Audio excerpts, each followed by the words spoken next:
Welcome to cinematic movies. आज मैं stranger things season 4 volume 2 को एक्सप्लेन करने वाली हूँ। तो आशा करती हूँ कि आपको ये वीडियो पसंद आएगी। और अगर आपने स्ट्रेंजर थिंग्स सीजन 4 के वॉल्यूम 1 का एक्सप्लेनेशन अभी तक नहीं देखा है तो मैंने उसे अपने चैनल पर अपलोड किया है, आप जाकर चेक कर सकते हैं। तो चलिए अब बिना देरी किए एक्सप्लेनेशन को शुरू करते हैं और मैं आशा करती हूँ कि आपको ये पसंद आएगी। और इसकी कहानी को जानने के लिए मेरे साथ अंत तक बने रहिए। जहाँ पर सीजन 4 वॉल्यूम 1 खत्म हुआ था, कहानी वहीं से शुरू होती है। 11 हेनरी को अपसाइड डाउन में भेज देती है और तभी वहाँ पर मार्टिन आता है जो कि बहुत डरा हुआ था और वो 11 से पूछता है कि ये तुमने क्या कर दिया। और 11 मार्टिन को गुस्से में देखती है और थोड़ी देर में ही बेहोश हो जाती है। और फिर सीन शिफ्ट होता है जहाँ पर वेक्ना नैन्सी को दिखाता है कि उसके साथ क्या क्या हुआ है। जहाँ पर हम देखते हैं कि मार्टिन हेनरी के हाथ पर नंबर 1 का टैटू बनाता है और वहीं स्टीव नैन्सी को होश में लाने की कोशिश करता है और बाकी सब भी नैन्सी को वेक्ना के वश से निकालने के लिए उसका फेवरेट सॉन्ग ढूंढते हैं। और फिर हम नैन्सी को एक चेयर में बंधा हुआ पाता है और तभी वेक्ना नैन्सी से कहता है कि जो भी मैं तुम्हें दिखा रहा हूँ वो तुम जाकर 11 को बताओगी कि मेरे साथ क्या क्या हुआ है।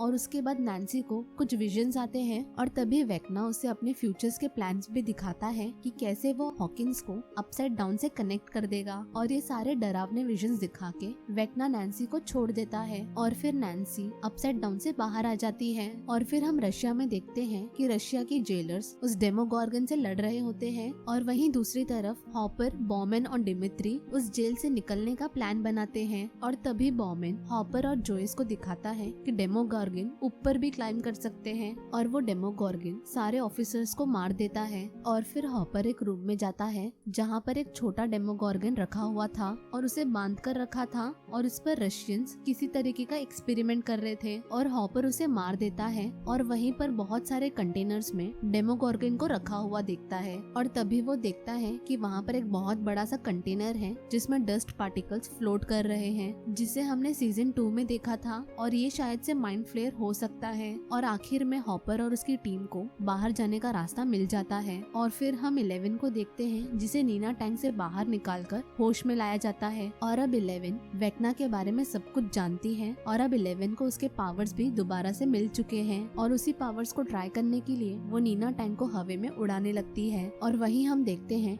आर्गाइल, जोनाथन, माइक और विल सूजी के दिए हुए लोकेशन पर पहुंच रहे हैं और फिर वो सभी नेवाडा पहुंच जाते हैं। और फिर हम देखते हैं कि फ्लैशबैक पे मार्टिन दीवार पे बने उस क्रैक को देखता है और प्रेजेंट में मार्टिन 11 को बताता है कि उसके बाद तुम बेहोश हो चुकी थी क्योंकि तुमने जरूरत से ज्यादा पावर्स को इस्तेमाल कर लिया था जिसकी मार्टिन ने कभी कल्पना भी नहीं की थी। और वो 11 को ये भी बताता है कि जब तुम होश में आई थी तब तुम्हारी सारी मेमोरीज फेड हो चुकी थी। और वो उसे ये भी बताता है कि उसके साथ उसने एक और काम किया था, उसने दूसरी दुनिया के लिए दरवाजे को ओपन कर दिया था और इसीलिए मार्टिन को पूरा यकीन था कि हेनरी वहीं पर होगा। और तभी डॉक्टर सैम 11 को एक फाइल दिखाते हैं और बताते हैं कि हेनरी ने 3 लोगों को मार दिया है। और फिर मार्टिन 11 को बताता है कि तुम्हारे दोस्त खतरे में हैं और यही नहीं बल्कि पूरी दुनिया ही खतरे में है क्योंकि हेनरी 2 दुनिया के बीच की दीवार को तोड़ने की कोशिश कर रहा है। और ये सारी बातें सुनकर 11 बहुत ज्यादा डर जाती है। और दूसरी तरफ हॉकिंस में हम देखते हैं कि नैन्सी होश में आने के बाद अपने बाकी दोस्तों को बताती है कि उसे वेक्ना ने क्या क्या दिखाया और वो बताती है कि पूरा हॉकिंस खत्म हो चुका था और उसने एक बहुत से बड़े राक्षस को देखा था। और फिर नैन्सी कहती है कि हॉकिंस में 4 गेट्स हैं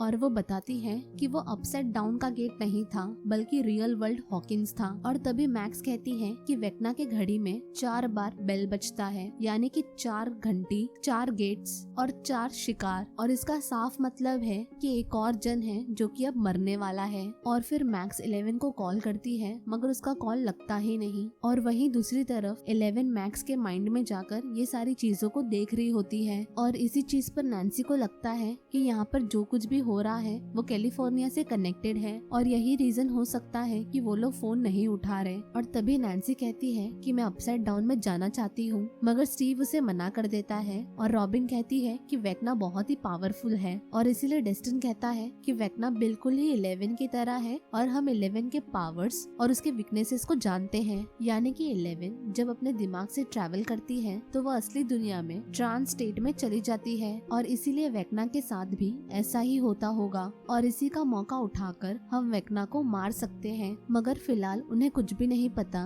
कि वेकना का अगला शिकार कौन होगा। और तभी मैक्स कहती है कि शायद से मैं ही होंगी अगली शिकार और मैं ही वेकना के पास जाऊंगी। और जैसे मैं पहली बार बची थी अपने फेवरेट सॉन्ग को सुनकर, इस बार भी वैसे ही बच जाऊंगी और उतने से टाइम का फायदा उठाकर बाकी लोगों को वेकना पर हमला करना होगा। और 11 उन लोगों की बातों को सुन रही होती है और रशिया में हॉपर और उसकी टीम जेल से बाहर निकल जाते हैं और वो एक गाड़ी की मदद से वहाँ से भाग जाते हैं। और तभी हॉपर उनसे पूछता है कि वो प्लेन कहाँ पर है जिससे तुम लोग आए थे। और तभी जॉयस बताती है कि वो प्लेन क्रैश हो चुका है। और तभी वो लोग यूरी से एक और प्लेन अरेंज करने के लिए कहते हैं, मगर यूरी बदले में पैसे मांगता है। और तभी डिमित्री उनको धमकी देता है कि वो यूरी को मार देगा अगर वो हमारी हेल्प नहीं करेगा तो। और वहीं हॉकिंस में स्टीव, नैन्सी और उसकी टीम प्लान बनाती है कि वो लोग एक जगह पे जाकर सारे हथियार को खरीदने के लिए, और जिसके लिए वो लोग एक गाड़ी को चुरा लेते हैं क्योंकि उन्हें बहुत दूर जाना था। और वहीं नेवाडा में 11 कहती है कि मुझे हॉकिंस जाना होगा क्योंकि मेरे दोस्त खतरे में हैं। और तभी मार्टिन उसे कहता है कि तुम अब तक रेडी नहीं हो। और तभी मार्टिन डॉक्टर सैम से भी कहता है कि 11 अब तक रेडी नहीं है। और डॉक्टर सैम मार्टिन से कहते हैं कि ये डिसीजन 11 का होना चाहिए कि वो रेडी है या नहीं। और फिर हम रशिया में देखते हैं जहाँ पर यूरी हॉपर और उसकी टीम को अपने वेयरहाउस में लेकर आता है। और वहीं पर सभी लोग यूरी के एक हेलीकॉप्टर को देखते हैं और सोचने लगते हैं कि क्या वो लोग इसकी मदद से अमेरिका जाएंगे। और तभी जोइस कहती है कि हम डॉक्टर सैम से मदद मांग सकते हैं। और इसके बाद डिमित्री कॉल लगाता है, मगर एक लेडी फोन उठाती है और डिमित्री उसे नंबर दे देता है जहाँ पर कॉल को कनेक्ट करना है। और वो कहता है कि इस कॉल को कनेक्ट होने के लिए 5 दिन, 5 घंटा या 5 हफ्ते भी लग सकते हैं, मगर हमें सारी बातें कोड लैंग्वेज में करनी होगी क्योंकि रशियंस हमारी बात को सुन सकते हैं। और हॉकिंस में नैन्सी और स्टीव की टीम वॉर जोन में पहुंच जाती है सारे हथियार्स को खरीदने के लिए। और नैन्सी को वहां पर जेसन मिलता है और वो भी वहां पर वेपन्स खरीदने के लिए आया हुआ था। और जेसन वहां पर नैन्सी से हेलफायर क्लब के बारे में पूछता है कि वो सारे मेंबर्स क्या तुम्हारे साथ तो नहीं, मगर नैन्सी उसे कहती है कि वो इस सब के बारे में कुछ भी नहीं जानती। और तभी माइक, विल, जोनाथन और आर्गाइल नेवाडा पहुंच जाते हैं, मगर उन्हें वहां पर कुछ भी नहीं मिलता।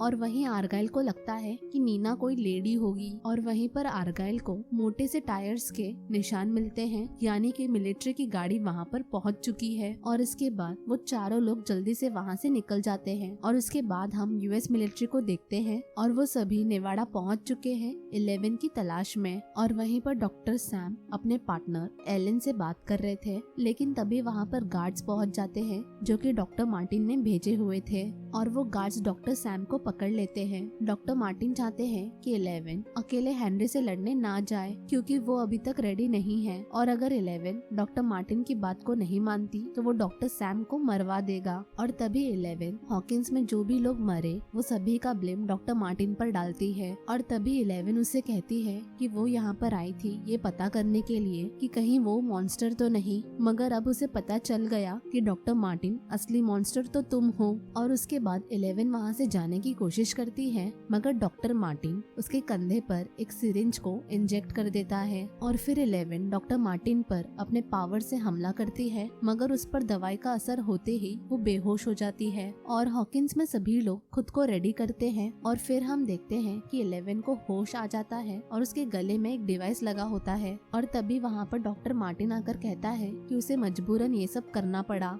और तभी वहाँ पर अलार्म बजने लगता है जिससे पता चलता है कि कर्नल सलेवन उन्हें ढूंढ चुके हैं, यानी कि यूएस आर्मी वहाँ पर पहुँच चुकी है। और यूएस आर्मी अंदर आकर सबको गोली मारना शुरू कर देती है। और तभी डॉक्टर मार्टिन 11 को लेकर वहाँ से निकलते हैं क्योंकि यूएस आर्मी 11 को मारने के लिए आ रही थी। और सलेवन को वहाँ पर कोई भी नहीं मिलता, मगर उन्हें वहाँ पर डॉक्टर सैम मिल जाते हैं। और डॉक्टर मार्टिन 11 को लेकर पीछे के रास्ते से बाहर निकल आते हैं जहाँ पर सारे साइंटिस्ट मरे हुए थे। और वहीं पर यूएस आर्मी के लोग डॉक्टर मार्टिन और 11 पर भी फायरिंग करते हैं। और तभी डॉक्टर मार्टिन 11 को प्रोटेक्ट करता है कि उसे भी एक गोली लग जाती है। और अब 11 को मारने से पहले वो कमांडर अपने कर्नल से परमिशन लेता है कि क्या उसे मारना है या नहीं, तो जिस पर कर्नल हाँ कह देता है। और जब वो कमांडर 11 के तरफ अपनी बंदूक करता है तब वो देखता है कि 11 वहाँ पर नहीं नहीं है। और तभी हम देखते हैं कि 11 अपने पावर से हेलीकॉप्टर को कंट्रोल करने लगती है, जिसमें कि वो शूटर कमांडर बैठा हुआ था और उस हेलीकॉप्टर को 11 नीचे गिराकर क्रैश कर देती है। और तभी वहाँ पर माइक और उसकी बाकी टीम वहाँ पर गाड़ी लेकर पहुँच जाती है और वो 11 से मिलते हैं। और तभी डॉक्टर मार्टिन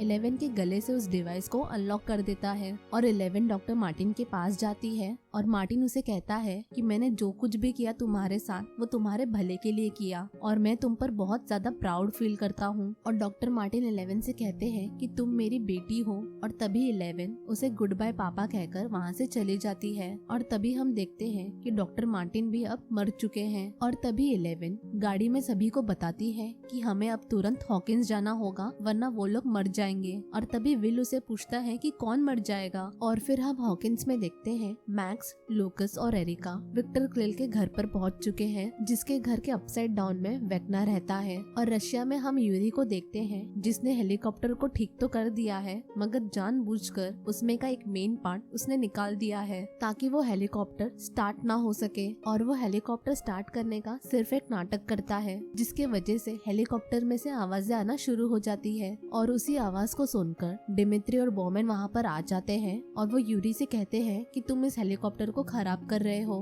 और तभी यूरी कहता है कि मुझे पता है कि क्या कैसे ठीक होगा। और फिर हम जोइस और हॉपर को देखते हैं जो कि अपने लाइफ के बारे में बात कर रहे थे। और तभी वहाँ पर फोन रिंग होता है और फिर हम देखते हैं हॉकिंस में स्टीव, नैन्सी सभी लोग मिलकर अपने प्लान के बारे में डिस्कस करते हैं। और फिर सभी लोग एडी के घर पर पहुँच जाते हैं, जहाँ पर स्टीव, नैन्सी, रॉबिन, डस्टिन और एडी उस गेट के सहारे अपसाइड डाउन में चले जाते हैं, जहाँ पर स्टीव डस्टिन और एडी से कहता है कि तुम बस बैट्स का ध्यान भटकाना और उस वेक्ना को हम तीनों संभाल लेंगे। और वो उनसे कहता है कि तुम दोनों को हीरो बनने की जरूरत नहीं है, तुम बस डिकॉय हो। और दूसरी तरफ हम विल, माइक और 11 को देखते हैं और वहीं पर जोनाथन ट्राई करता है कि उन्हें हॉकिंस जाने का टिकट मिल जाए, मगर उन्हें कोई भी टिकट नहीं मिलती और हॉकिंस उनके वहाँ से 2000 किलोमीटर दूर है। और तभी 11 कहती है कि मेरे पास एक रास्ता है कि मैं यहीं से मैक्स को बचा सकती हूँ। और वो कहती है कि वेक्ना जिस तरीके से मैक्स के माइंड में जा सकता है वैसे वो भी मैक्स के माइंड में जा सकती है, ठीक वैसे ही जैसे वो बिली के माइंड में गई थी। और इसी से मैं मैक्स के माइंड के थ्रू वेक्ना से लड़ सकती हूँ। और तभी 11 कहती है कि ये सारी चीजों के लिए मुझे एक बाथ टब की जरूरत होगी और उसी में बहुत सारे नमक की भी जरूरत होगी। जिस पर आर्गल कहता है कि हाँ, लड़ने से पहले शायद नहा के फ्रेश होना बहुत जरूरी होगा। और तभी माइक उसे कहता है कि तुम गलत समझ रहे हो, इसे स्लीप डिप्रिवेशन टैंक कहते हैं, मगर इसमें बहुत सारे नमक की जरूरत होगी ताकि 11 बाथ टब में फ्लोट हो सके। और तभी आर्गल कहता है कि मुझे एक जगह पता है जहाँ पर ये सारी चीजें अरेंज हो सकती है। और फिर हम देखते हैं कि मैक्स, लूकस और एरिका को विक्टर क्रिल के घर पर वो स्पॉट मिल जाता है जहाँ पर वेक्ना है। और उसके बाद एरिका एक नोटबुक पे लिख के बताती है कि उन्हें अपने प्लान का फेज 1 स्टार्ट करना चाहिए। और उसके बाद वो विक्टर क्रिल के घर से बाहर चली जाती है और वहीं पर एक आदमी होता है जो कि एरिका को देख लेता है। और तभी वो ये भी देखता है कि विक्टर क्रिल के घर पे कोई तो है और वो आदमी इस इन्फॉर्मेशन को जेसन के फ्रेंड को कॉल करके बता देता है। और फिर हम जेसन को देखते हैं जिसे उसका दोस्त आकर कहता है कि मुझे कुछ पता चला है जो कि तुम्हें भी देखना चाहिए। और वहीं दूसरी तरफ रशिया में हॉपर सभी को बताता है कि उसे एक लेडी का कॉल आया था और वो कहती है कि डॉक्टर सैम अब उसकी मदद नहीं कर सकते और वो लेडी कोई और नहीं बल्कि एलन होती है। और वो लेडी ये भी कहती है कि 11 ट्रेनिंग कर रही है हॉकिंस में एक मॉन्स्टर से लड़ने के लिए और इसीलिए अब हॉपर और उसकी टीम हॉकिंस जाने के लिए प्लान कर रही है। मगर उनके सामने प्रॉब्लम ये होता है कि रशिया से हॉकिंस जाने के लिए उन्हें कम से कम 2 दिन का समय लगेगा। और तभी जोइस बताती है कि उन्हें हॉकिंस जाने की जरूरत नहीं है और वो ये भी कहती है कि हमने लैब में देखा था कि वो डस्ट पार्टिकल जिंदा है और इसीलिए शायद हॉकिंस में अपसाइड डाउन का गेट ओपन हो चुका है और ये सारे क्रिएचर्स एक दूसरे से कनेक्टेड है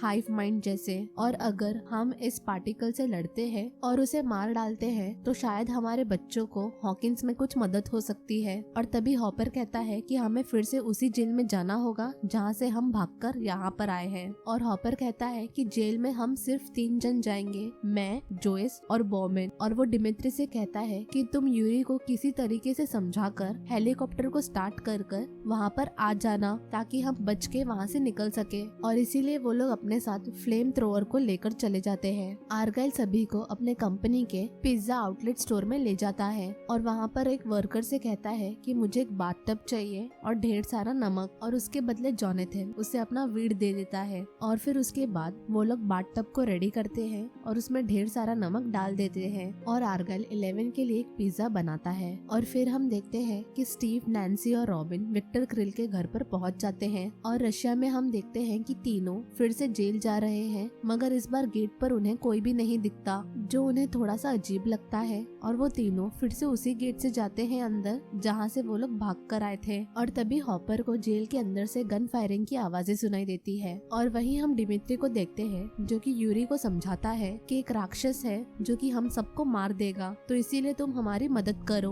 वो आज तो उनके देश में है, मगर कल को वो हमारे देश में आकर हमारे परिवार को भी मार सकता है, तो तुम्हारी भलाई इसी में है कि तुम हमारी मदद करो। और वहीं हॉकिंस में हम देखते हैं कि मैक्स वेक्ना को बुलाती है और वो लोग उस लाइट को फॉलो करते हैं, यानी कि वेक्ना उन्हें कहीं पर ले जा रहा है। और हम देखते हैं कि अब बाथटब रेडी हो चुका है और 11 खुद को ब्लाइंडफोल्ड करके उस बाथटब में चली जाती है। और तभी लाइट्स फ्लिकर करने लगते हैं और फिर 11 को मैक्स मिल जाती है। और वहीं हम देखते हैं कि मैक्स वेक्ना को बुला रही है, मगर वहाँ पर कोई भी नहीं आता। और तभी 11 कहती है कि मैक्स का प्लान काम नहीं कर रहा। और तभी मैक्स वेक्ना से बात करने लगती है और उसे कहती है कि तुम सही थे, मैं यही चाहती थी कि बिली मर जाए। और लूकस मैक्स की बात को सुनकर हैरान हो जाता है और वो उसे कहता है कि एक नॉर्मल इंसान कैसे किसी को मारने की प्लानिंग कर सकता है। और वो उसे कहता है कि क्या तुम मेरे बारे में भी यही सब सोचती हो? मगर ये लूकस नहीं होता बल्कि वेक्ना होता है। और फिर मैक्स के पास 11 आती है और वो मैक्स के माइंड में चली जाती है, उसके मेमोरीज में। और फिर लूकस जल्दी से एरिका को सिग्नल देता है और एरिका वो सिग्नल देखकर अपसाइड डाउन में वो तीनों को बताती है कि वेक्ना आ चुका है। जिसके बाद एडी और डस्टिन म्यूजिक बजाकर बैट्स का ध्यान भटकाते हैं और मैक्स के पीछे वेक्ना पड़ जाता है। और तभी विक्टर क्रिल के घर पर जेसन पहुंच जाता है और अपसाइड डाउन में हम देखते हैं कि बैट्स डस्टिन और एडी पर हमला करते हैं, मगर वो लोग ट्रेलर में छुप जाते हैं। और तभी मैक्स खुद को बचाने के लिए हैप्पी मेमोरीज को याद करती है और खुद को स्नोबॉल रूम में पहुंचा लेती है। और वहीं रशिया में हम देखते हैं कि हॉपर का टीम जेल में पहुंच चुका है और वो देखते हैं कि टैंक से डेमोगॉर्गन्स बाहर निकल चुके हैं। और वहीं पर उन्हें घायल ऑफिसर मिलता है जिसे बोमेन बात करता है और पूछता है कि यहाँ पर क्या हुआ, जिस पर वो उन्हें बताता है कि मॉन्स्टर्स आजाद हो चुके हैं। और तभी जोइस पूछती है कि उन पार्टिकल्स का क्या हुआ। तभी वो बताता है कि वो पार्टिकल्स उन मॉन्स्टर्स के अंदर चले गए और कैमरा में देखने के बाद पता चलता है कि वो पार्टिकल्स डेमोगॉर्गन के अंदर चले गए हैं। और दूसरी तरफ 11 मैक्स के मेमोरी में मैक्स को ढूंढती है, मगर उसे कुछ अजीब सी चीजें वहाँ पर दिख जाती है और उसे वहाँ पर स्नोबॉल वाला टेबल दिखता है। और वहीं स्नोबॉल रूम में अंधेरा होने लगता है और वो जगह अपसाइड डाउन में बदल जाती है। और तभी हम देखते हैं कि एरिका को जेसन का एक दोस्त पकड़ लेता है और फिर जेसन अंदर पहुंच जाता है और देखता है कि लूकस ने मैक्स के साथ क्या किया है। और लूकस उसे कहता है कि तुम्हें यहाँ से चले जाना चाहिए, मगर जेसन लूकस से कहता है कि तुम मैक्स को जगाओ। और जेसन लूकस पर बंदूक तान देता है और वो उसे कहता है कि मैक्स को जगाओ वरना मैं तुम्हें शूट कर दूंगा। और रशिया में हॉपर का ये प्लान होता है कि वो जेल के फेंस में इलेक्ट्रिसिटी को रन करेंगे और वो उन सारे डेमोगॉर्गन मॉन्स्टर्स को यहीं पर कैद करके रखेंगे और उसके बाद से बॉमेन उन सब पर आग की बारिश करेगा। और फिर हॉपर कहता है कि वो खुद को चारा बनाएगा और वो उन मॉन्स्टर्स को उस फेंस के बीच में ले आएगा। और हॉकिंस में हम देखते हैं कि डस्टिन और एडी बैट से लड़ रहे होते हैं और स्टीव, नैन्सी और रॉबिन को वेक्ना के घर में पहुंचने के लिए टाइम दे देते हैं। और तभी वो तीनों उसके घर पर पहुंच जाते हैं, मगर तभी उन्हें वो वाइन्स पकड़ लेती है। और दूसरी तरफ हम देखते हैं कि हॉपर वो डेमोगॉर्गन को अपनी तरफ बुलाता है और वहीं दूसरी तरफ एडी और डस्टिन अपसाइड डाउन से बाहर निकलने का सोचते हैं, क्योंकि क्योंकि एडी के ट्रेलर में अब बैट्स घुस चुके हैं और डस्टिन अपसाइड डाउन से बाहर आ जाता है और उसके बाद एडी वो कपड़े वाले रस्सी को काट देता है और स्टीव और नैन्सी को और भी ज्यादा समय देने के लिए वो बैट्स को भटकाता है और एडी उस ट्रेलर से भाग जाता है। और वहीं दूसरी तरफ वेक्ना मैक्स को ढूंढ लेता है और वो उसे कहता है कि मैं जानता हूँ कि तुम क्या करने की कोशिश कर रही हो, और वो कहता है कि मैं तुम सबको देख सकता हूँ और तुम सबको महसूस कर सकता हूँ कि तुम क्या करने की कोशिश कर रहे हो। और तभी वेक्ना मैक्स के सामने आ जाता है और वो अपने पावर से मैक्स पर वार कर देता है। और वहीं हम देखते हैं कि लूकस और जेसन के बीच में फाइट होने लगती है और वहीं जेसन मैक्स का हेडफोन तोड़ देता है। और दूसरी तरफ वेक्ना मैक्स पर हमला करने ही वाला था कि वहाँ पर 11 आ जाती है और वो अपने पावर से वेक्ना को बाहर फेंक देती है। और उसके बाद हम एडी को देखते हैं जो कि बैट से लड़ रहा होता है और उसकी मदद करने के लिए डस्टिन अपसाइड डाउन में फिर से पहुंच जाता है। और फिर मैक्स 11 से मिलती है, मगर मैक्स को यकीन नहीं हो रहा होता कि 11 सच में उसके सामने है। और वेक्ना एक बार फिर से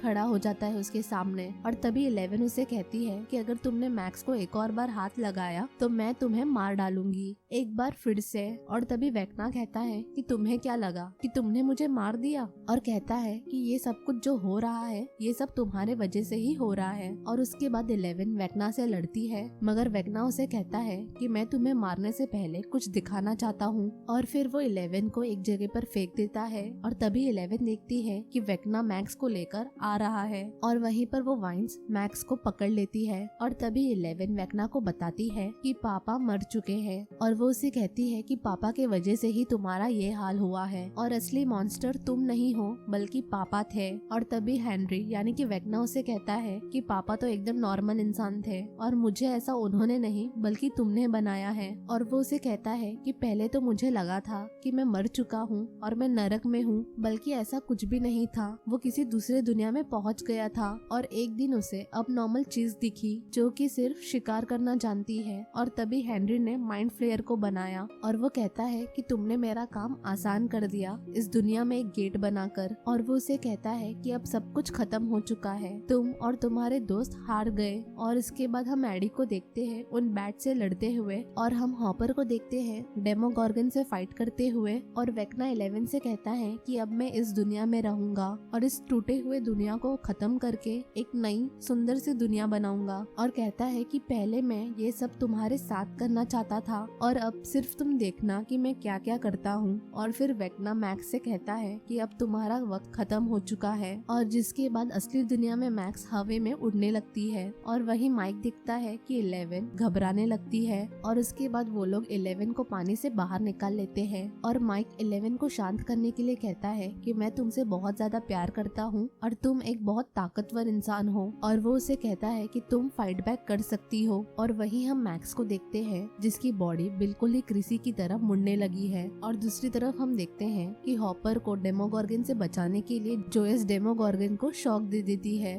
और 11 फिर से अपने पावर का इस्तेमाल करके वेक्ना से फाइट करने लगती है। और उसके बाद मैक्स गिर जाती है और लूकस उसे पकड़ लेता है और वहीं हॉपर और जोयस के पीछे डेमोगॉर्गन पड़ जाते हैं। और तभी बोमैन उन पर फ्लेम थ्रोवर से आग की बारिश करता है और इसी के वजह से सारे डेमोगॉर्गन्स मर जाते हैं। और इसी का इफेक्ट हम अपसाइड डाउन में भी देख पाते हैं और उसी आग के वजह से बैट्स भी सारे मर जाते हैं। और वहीं वेक्ना को भी ये पेन फील होने लगता है क्योंकि ये सभी हाइव माइंड से कनेक्टेड है और उसी वजह से नैन्सी, रॉबिन और स्टीव भी वो वेन से छूट जाते हैं। और फिर वो तीनों फेज 4 को स्टार्ट करते हैं और वेक्ना के पास पहुंच जाते हैं जो कि ट्रांस स्टेट में होता है। और फिर हम देखते हैं कि 11 वेक्ना के पास जाती है उसे मारने के लिए। और तभी हेनरी यानी कि वेक्ना उसे कहता है क्या तुम्हें लगता है कि तुम जीत गई, मगर ये तो सिर्फ एक शुरुआत है तुम्हारे एंड का। और वो उसे कहती है कि मैं नहीं बल्कि तुम हार चुके हो। और वहीं दूसरी तरफ स्टीव वेक्ना को जला देता है और वहीं हॉपर जो एक डेमोगॉर्गन बच गया था उसका गला काटकर उसे अलग कर देता है। और फिर नैन्सी वेक्ना पर शूट करती है और उसे उस घर से नीचे गिरा देती है। और रशिया में हम देखते हैं कि यूरी और डिमित्री हेलीकॉप्टर को लेकर आ जाते हैं। और हॉकिंस में हम देखते हैं कि नैन्सी, स्टीव और रॉबिन विक्टर क्रिल के घर से निकलते हैं और बाहर आकर देखते हैं कि वेक्ना नीचे नहीं है बल्कि वो भाग गया। और वहीं डस्टिन एडी के पास जाता है जो कि बहुत ही बुरी तरीके से घायल हो चुका है और एडी डस्टिन के सामने ही दम तोड़ देता है। और वहीं हम मैक्स को देखते हैं जो कि वेक्ना के हमले से घायल हो चुकी है और वो लूकस से कहती है कि मुझे डर लग रहा है, मैं मरना नहीं चाहती। और वो कहती है कि मुझे कुछ भी दिखाई नहीं दे रहा है और मुझे मेरे हाथ पैर भी महसूस नहीं हो रहे। और तभी मैक्स मर जाती है और तभी स्टीव, नैन्सी और रॉबिन विक्टर क्रिल के घर पे वेकना की घड़ी में चौथी घंटी को बजता हुआ देखते हैं, जिसे सुन के वो समझ जाते हैं कि मैक्स मर चुकी है। और वहीं हम देखते हैं कि जहाँ पर मैक्स मरी है वहाँ पर एक गेट ओपन होने लगता है और वो गेट जेसन की बॉडी को चिरते हुए आगे बढ़ने लगता है। और इतना ही नहीं बल्कि पूरे हॉकिंस में यही हाल है, सब जगह से गेट खुलना शुरू हो जाते हैं और पूरे हॉकिंस में अपसाइड डाउन का एक बहुत बड़ा सा पोर्टल ओपन हो जाता है। और वहीं हम देखते हैं कि 11 मैक्स के सामने बैठी होती है और वो कहती है कि मैं मैक्स को ऐसे जाने नहीं दूंगी। और उसके बाद वो अपने हाथ को मैक्स के बॉडी पर रखती है और अपने पुराने टाइम को याद करने लगती है। और फिर हमें 2 दिन बाद का सीन दिखाया जाता है जहाँ पर हम देखते हैं कि बहुत सारी फैमिलीज हॉकिंस को छोड़ के जा रही है और आर्गल की गाड़ी में सभी लोग हॉकिंस पहुँच जाते हैं। और न्यूज में सभी लोग बोल रहे हैं कि हॉकिंस में एक बहुत ही भयंकर अर्थक्वेक आया है जिसमें 22 लोगों की जान चली गई है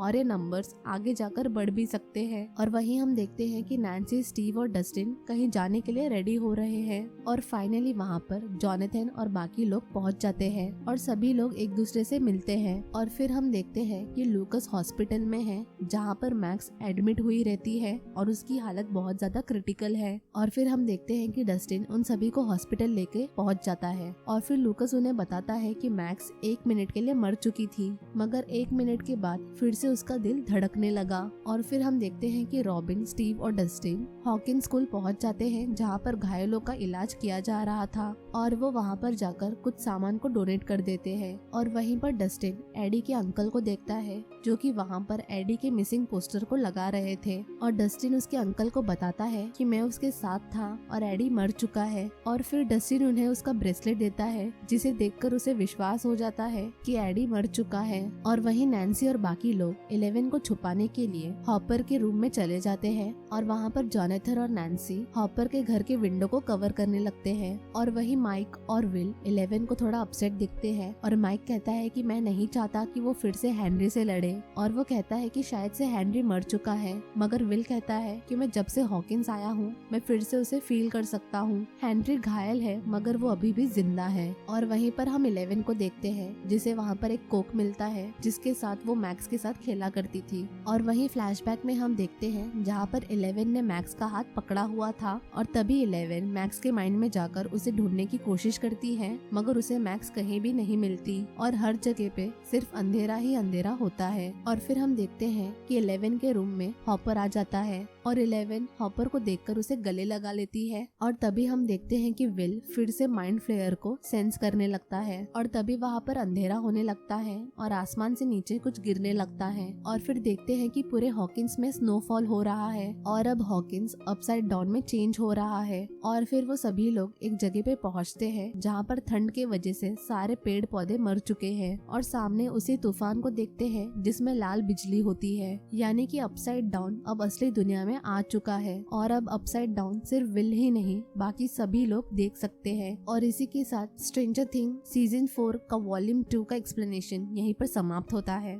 और मैं आशा करती हूँ कि आपको ये वीडियो पसंद आई होगी और इस वीडियो को लाइक, शेयर और सब्सक्राइब करना ना भूलें। वीडियो के अंत तक बने रहने के लिए आप सभी का धन्यवाद।